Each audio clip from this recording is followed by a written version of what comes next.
Good evening, everyone, and thanks so much for joining us tonight. I'm Ken Molestina. Governor Gretchen Whitmer took center stage last night at the Democratic National Convention, where she was one of many politicians slamming President Donald Trump for his response to COVID-19. Well, tonight, conservative supporters are firing back. CW50's Chris Walker reports. Governor Gretchen Whitmer's speech at the 2020 Democratic National Convention echoed support for the Biden-Harris campaign while criticizing the current administration. Just imagine if we had a national strategy. So everyone who needs a test gets one for free.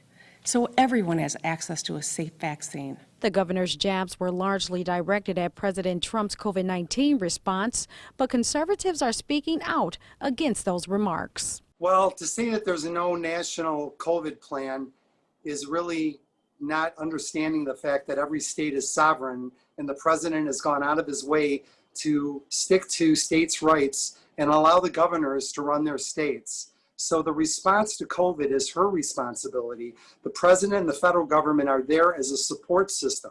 Matt Seeley with the Michigan Conservative Coalition tells CW50 President Trump pushed the auto industry to develop respirators through the Defense Production Act while leading the charge on COVID-19 testing and vaccine research. But that perception is a far cry from the governor's take.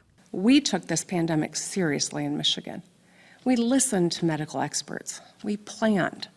And with a lot of work from the auto workers and too little help from the White House, we executed our plan. We saved thousands of lives.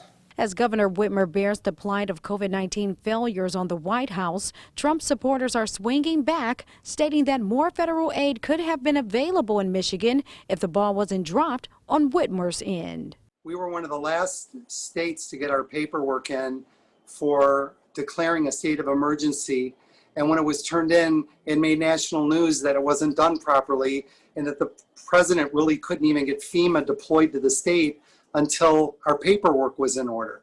So if she wants to talk about poor responses, I think that speaks for itself. The GOP will get the chance to address the country during the Republican National Convention next Monday in Charlotte.